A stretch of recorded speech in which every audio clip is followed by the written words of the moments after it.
Rogério Humberto Zeferino Nascimento. Rogério Nascimento. Rogério.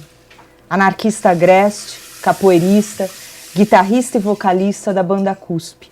Professor da Universidade Federal de Campina Grande, na Paraíba, e autor de Florentino de Carvalho, Pensamento Social de um Anarquista, publicado pela editora Quiamé.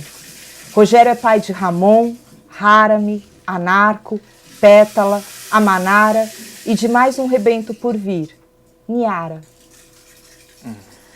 Como foi para você, Rogério, filho de um militar no Nordeste patriarcal e oligárquico, encontrar o punk e o anarquismo? Bom, eu tinha mesmo uma vivência que não conhecia essas outras expressões, né? Então, um pai militar, mãe evangélica, né? E para mim o mundo era aquilo, né? E aí nas andanças da vida, né, eu findei também indo na trajetória da vida militar, e dentro da vida militar foi que eu me dei conta que aquilo eu não queria para mim, né? E aí, a certa altura, um colega meu, lá de farda, né, me disse que aquilo que eu dizia, o que eu recusava a autoridade, né, tinha um nome, que era anarquia, e que havia anarquistas por aí, e gente que tinha escrito sobre isso, e eu digo, eu quero saber do que se trata. Aí ele me falou logo de Malatesta, tem um tal de Malatesta. Eu peguei logo um livro, aquele compridinho da Novos Tempos, né? Anarquia e Outros Escritos de Malatesta, e foi lendo e foi batendo, sabe? Foi mesmo um encontro muito bom. E a partir daí eu fui procurando mais, ver mais coisas, e todo aquele edifício mais rígido da hierarquia começou a arruinar ali, sabe? Com uma experiência mais próxima, pessoal mesmo, dentro de quartéis, essas coisas, né? Quando eu me identificava com essas coisas, né? Afinal, tinha crescido, me tornado pessoa sem conhecer outras formas, outras modalidades, né? Mas foi uma vivência dentro do que eu disse, olha, eu não quero isso. E comecei a recusar, e a anarquia veio na frente, né? E quando eu voltei para a minha cidade, encontrei alguns punks, né? E aí também me aproximei e fui gostando da estética visual, da estética sonora, da estética de vida. E isso já em 90, nos anos 90, 91. De lá para cá a gente foi afinando e só apurando, né, esse encontro mais. E nisso você já estava na universidade como estudante? Não, aí depois foi praticamente junto, esse processo todo, sabe? Entrei para Ciências Sociais e queria entender mais algumas coisas. Esperava ler em Ciências Sociais mais os anarquistas, o que não aconteceu. Fui fazendo por conta, né? Pegando os livros que apareciam, né? E praticamente eu fiz assim, a carga de leitura aí nesse tempo, né, dos anarquistas, foi por conta paralelo ao curso de Ciências Sociais, e eu levava e estabelecia diálogos com os autores das ciências sociais, que no geral ou são liberais ou marxistas. No caso do curso que eu fiz, a grande parte eram marxistas, né? Eu que lá no curso tentava fazer uma interlocução entre eles aí, né, que findou, né, se desdobrando depois na pós-graduação, enfim. Mas foi um processo mais ou menos próximo, né, junto, né? Universidade, anarquia foi antes, né, final dos anos 80, o punk logo em seguida, e a universidade juntos, sabe? São muitas as barras que um anarquista enfrenta na lida da vida. A gente vive um tempo muito careta. É verdade. E os conservadorismos incidem de uma maneira devastadora sobre jovens estudantes.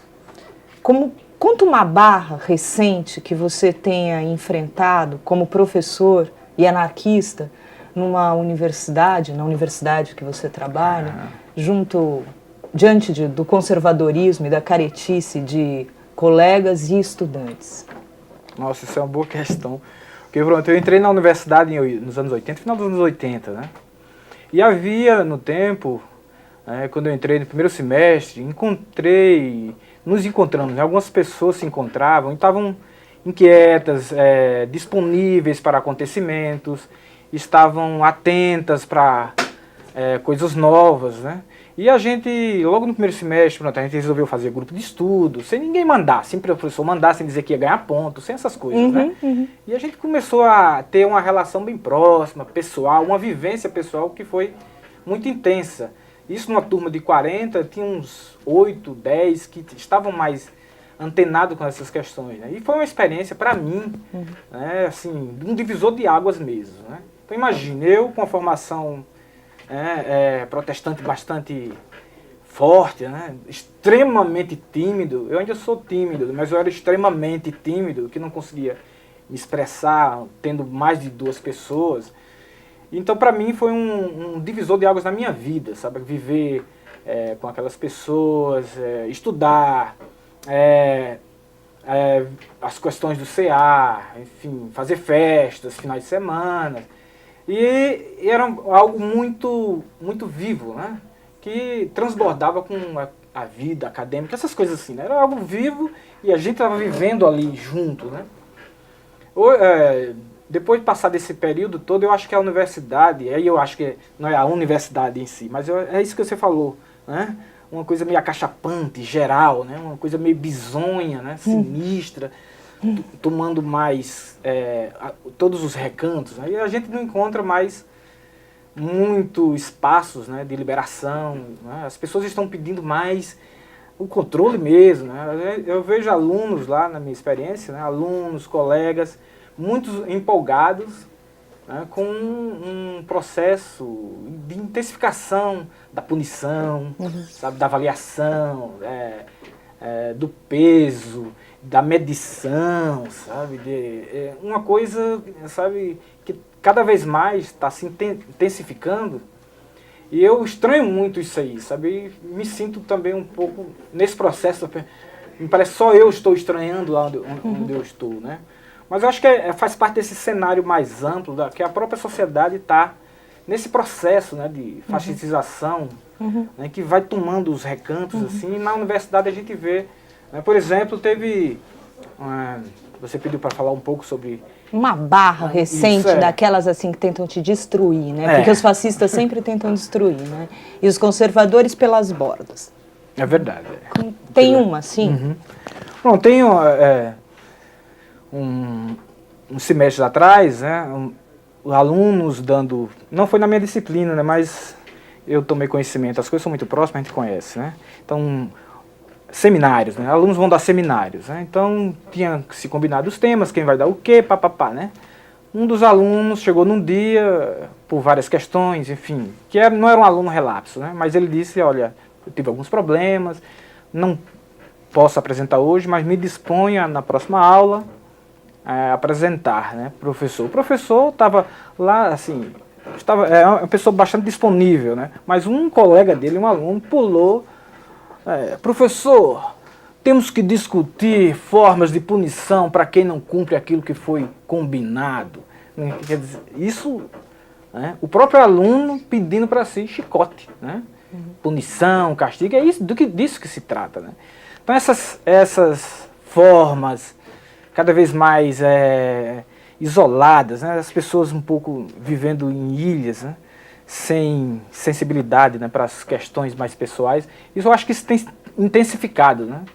Aquele, como se fosse um desafio pessoal, não, eu e a nota, a avaliação, o exame. E a solução que se acha, né, que tem se dado é estender a avaliação. Né? Então vamos avaliar os avaliadores. Quem avalia os avaliadores dos avaliadores? Começa naquela noia geral, né, que assim, isso pipoca, né, na vida da gente, tanto nos corredores da vida do trabalho mesmo, como pega a gente, né, na questão pessoal também. Né? A gente tem que, enquanto anarquista mesmo, que a gente se coloca na vida da academia, né, a gente tem que ficar muito atento, muito ligeiro, né, por conta dessas armadilhas que podem querer colocar pra gente e nos, né, dar uma rasteira, liberais ou marxistas mesmo, né, tem muito de uma cultura mesmo que está entrando cada vez mais intensamente nessa vibração mais avaliativa, punitiva. A lógica da premiação, da punição, né, que é uma só. Premiação e punição é a mesma coisa. Uhum. Você tem um trabalho de pesquisa muito adensado, não é? Sobre práticas anarquistas, principalmente antidisciplinares, no começo do século XX. O que diferencia o trabalho de um memorialista tradicional e de tantos pesquisadores profissionais que se servem do anarquismo para ganhar fama, de um anarquista como você, que revolve arquivos e memórias das próprias experiências, das práticas antidisciplinares do anarquismo no início do século XX? Uhum. Eu acho que de início já de cara é uma disposição de se deixar afetar pelo aquilo que está mexendo, sabe? Uhum. Uma curiosidade, pelo menos de minha parte eu sinto assim, sabe? Uma curiosidade de tentar ver aquele material já amarelado, né? Mofado, cheio de marcas do tempo, né? Com a grafia já abandonada pelos gramáticos, né? Mas assim, deixar um pouco essas distrações, né, de lado e tentar ver mesmo esse material como emanações de vidas de pessoas, né? Como coisas que se projetaram de de personalidades, de encontros, e que assim tenho a sorte de manusear, de pegar, né? E aí nessa disposição eu acho que eu sinto que eu fui muito afetado, né? Muito contagiado por muita coisa, sabe? Então não é aquela relação, o sujeito da pesquisa e o objeto, aquela coisa limpinha, ascética,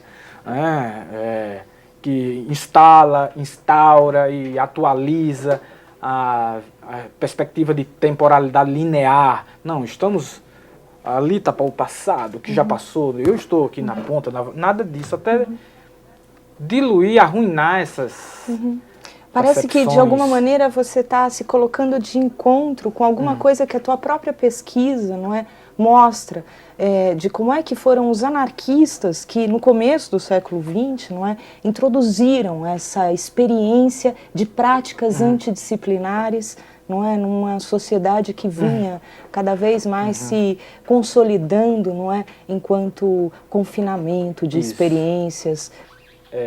Eu, enquanto anarquista, né, que faço sempre questão de deixar isso aí, né, registrado onde eu posso falar, né, eu acho que a gente é que pode ter a possibilidade de ser mais afetado por esse material, né. É muito esperar que pesquisadores marxistas ou liberais, né, consigam deixar de lado aquela viseira da teoria e fica sempre querendo enquadrar as coisas da vida dentro de quadrinhos, né. Acho que abandonar essa coisa da teoria é algo que é mais fácil de acontecer quando você está disponível a viver esse experimento, essa coisa mesmo. Né? Eu, nesse processo de pesquisa que eu fiz aqui no doutorado na PUC, né? Nossa, o que eu pude aprender, sabe? Aqui, nos corredores, muitos dos insights que eu tive foi exatamente nesse caldeamento, nessa mistura de acontecimentos, sabe? Tem uma canção que eu acho bem bonita, que diz assim: bate na memória da minha pele, bate no sangue que bombeia na minha veia. O Florentino de Carvalho, o anarquista Florentino de Carvalho, te pegou na veia, né? Eu fiz a pesquisa do mestrado sobre o pensamento social de Florentino, né? E no doutorado aqui eu retomei, né? Mas aqui nesses acontecimentos que eu pude viver aqui na PUC, né? Na PUC, aos arredores da PUC, mais além também, né? Nesse período de tempo, né? Eu até pude avaliar melhor como no mestrado, né? Eu projetava muito aquele olhar da disciplina, né? Aquele olhar quadradão, né? Esquematizado. Apesar do mestrado já ter sido um bom encontro, mas ainda tem aquele ranço da teoria, do olhar duro, meio árido, né? Que procurava a mim mesmo lá, né? Acho que aqui nessa coisa mais dinâmica, mais movediça, né? Eu pude me dar conta disso, eu coloco na tese, né? Esse particular mesmo. Né? E eu acho que eu pude me aproveitar melhor, né? Das próprias marcas que o Florentino deixou. Aí não só ele, né? As coisas do Lima Barreto, de Maria Lacerda de Moura, de Gigi Damiani, Francisco Viotti, Angelina Soares. Eu pude tá mais liberado, né? Eu acho que é assim mesmo, para poder ter essa experiência mais, né, com o outro, mais próxima, né? Mas que ele, assim, é uma das figuras que deixou uma marca profunda. E aí tem um testemunho, o próprio Edgar Rodrigues, né? Ele coloca dessa maneira. Jaime Cuberos falava do Florentino de uma maneira bastante carinhosa, enquanto anarquista mesmo, com um pensamento bastante singular, né? E nessa direção, isso só tem se confirmado, né? Eu continuo procurando, né? Não parei procurando as coisas, analisando, né? A escritura que ele faz. É bastante pessoal. Ele não está falando em nome do éter, ele não está reverberando uma voz do sideral, do espaço sideral, nem da verdade, nem de uma transcendência, não, mas é quando ele está analisando ou registrando um acontecimento, né, ele está muito ali, né, ou a sua satisfação, ou a sua indignação, a sua raiva mesmo, o seu ódio, né, a sua vontade, a sua gana, o seu tesão. Eu encontrei isso nele muito e pude entender. A partir disso aí, né, essas coisas foram se estendendo, eu pude entender, por exemplo, essa proximidade, nessa mesma pegada, com os escritos de Lima Barreto, de Maria Lacerda de Moura, de um Gigi Damiani, né, de um Francisco Viotti, entendeu? Então eu pude ver que tem alguns anarquistas que têm essa presença, essa pessoalidade, né, que passa, ele não esconde, não maquiam, né, mas que mostra essas intensidades na escritura. Alguns anarquistas tinham esse particular. O Florentino foi o primeiro que eu pude perceber e pude perceber isso também nesses outros que eu falei um pouco, né? Mas começou percebendo dele isso aí, sabe?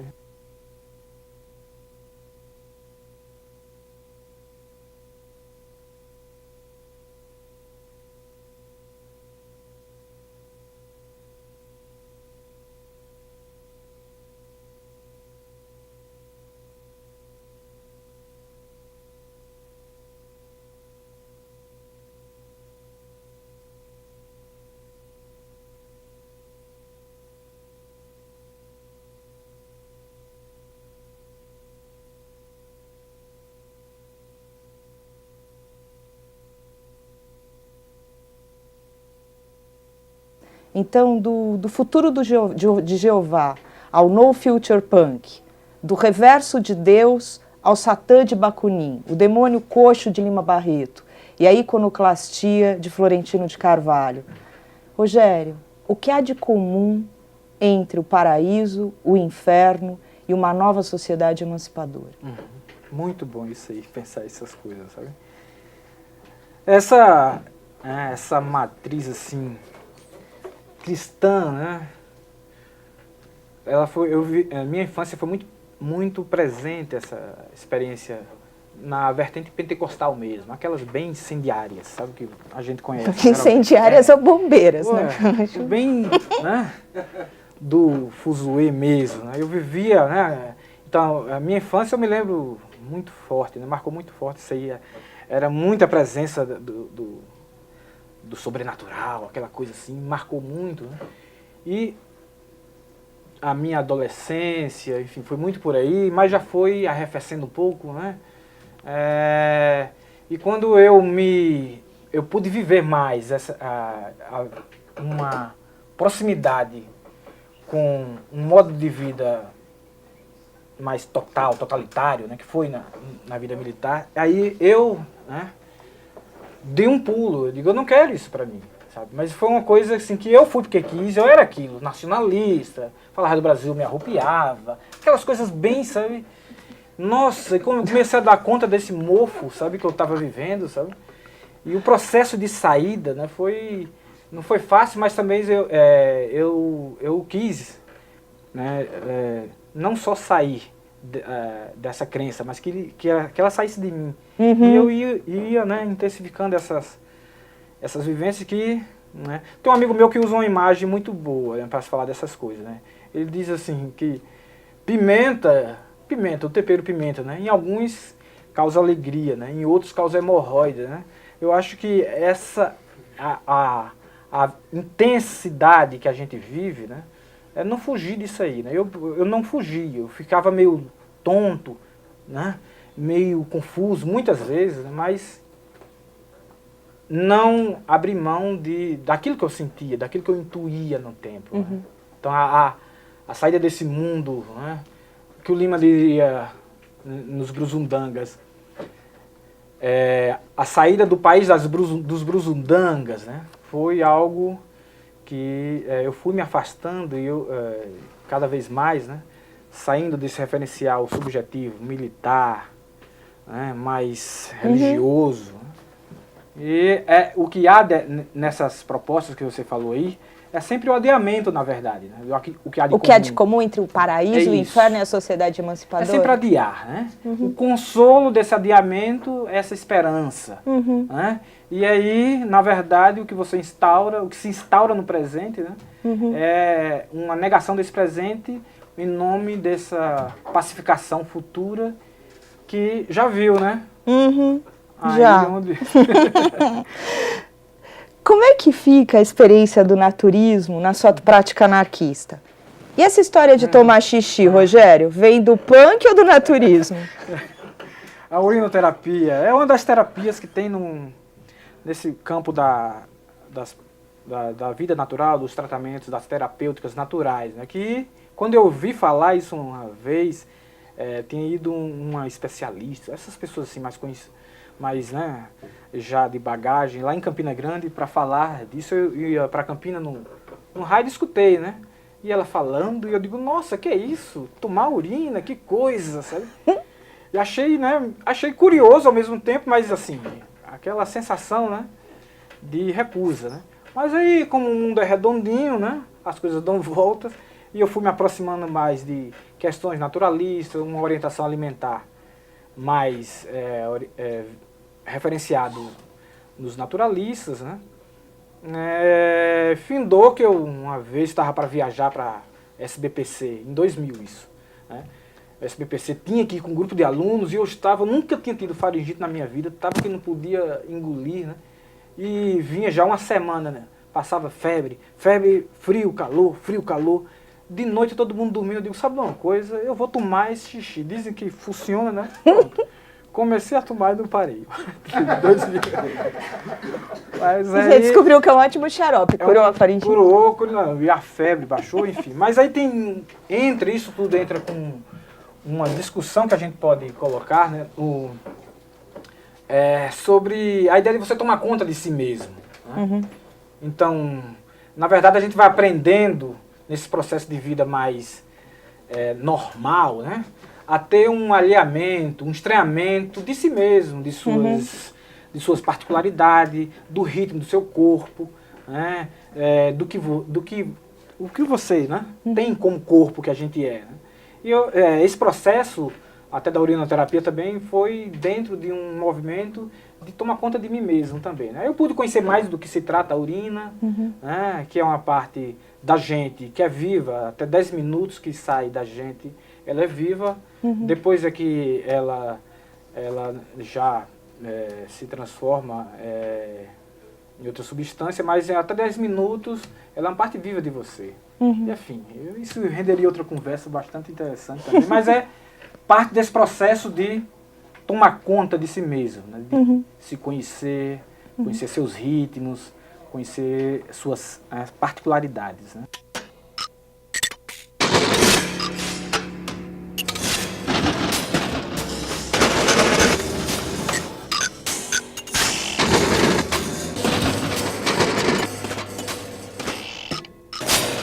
E aí, cabelão? Oi, Leão! Olha só que maravilha! Não ultrapasse! Haga... Eu não sou nenhum Campbell, mas eu tô aqui, lindos! Meu bem, olha aqui o anarquismo burguês pra vocês, tá? Só no carão! Não somos obrigadas! Não sou dominada, tá bom? Não fui abduzida! Rogério! É tudo! Pegando carona no papo do corpo, Certo. você costuma dizer que a melhor maneira de multiplicar o anarquismo é tendo filhos.